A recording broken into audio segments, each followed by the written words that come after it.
grave violation of the fundamental religious principle not to murder. Racism is public humiliation, and in the Talmud, public humiliation is tantamount to murder. That's Rabbi Heschel. And then Heschel put legs on his preaching, and he marched with Dr. King across the Edmonds Pettus Bridge. Dorothy Day preached in the Catholic Worker. And so preaching, if it's only words and does not lead to acts of liberation on behalf of the poor, the imprisoned, the sick, the oppressed, and all those made to feel unaccepted, then preaching is just words with no purpose, talk with no action, lip service with no love, the sound and fury that signifies nothing.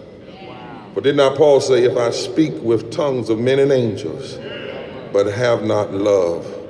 So when we remember Dr. King, it's not enough to talk about celebration or his orator. And it's not enough to say, well, Dr. King just wanted everybody to come together. No, he didn't. He wanted folk to change.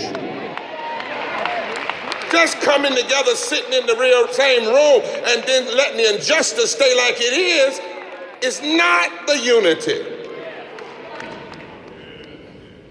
He was a real preacher. He didn't just pontificate once a year or at speeches. His articulation was turned into liberation. And preaching is only authentic if it's embodied. So, on these Martin Luther King, wherever I go, I've been to 4 of them. Everybody comes to say they love Dr. King. Corporations come.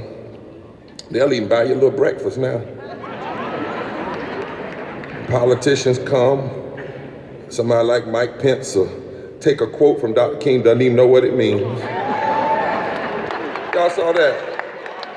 Said one of my favorite quotes is when Dr. King said, make real the promises of democracy, and that's what Mr. Trump is trying to do with his wall. Are you nuts? I mean, that ain't an anti-Republican thing, that's just foolish.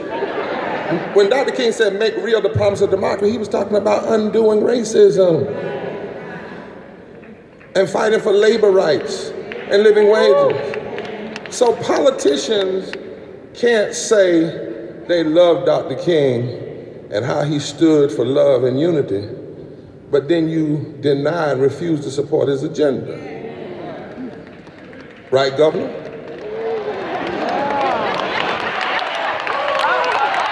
I mean, since you came, right, Congressman?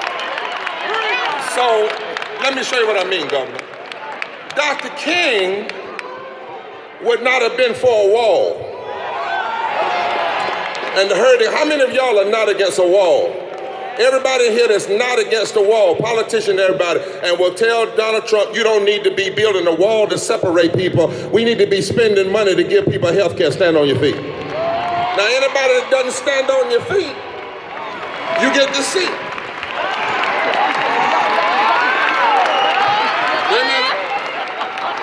How many folk in here believe, like Dr. King, that everybody ought to have what Teddy Roosevelt, a Republican, asked for 100 years ago, and that's health care for every citizen? Everybody believes that. Stand up. Now, if you can't stand up for that, then don't say you love Dr. King.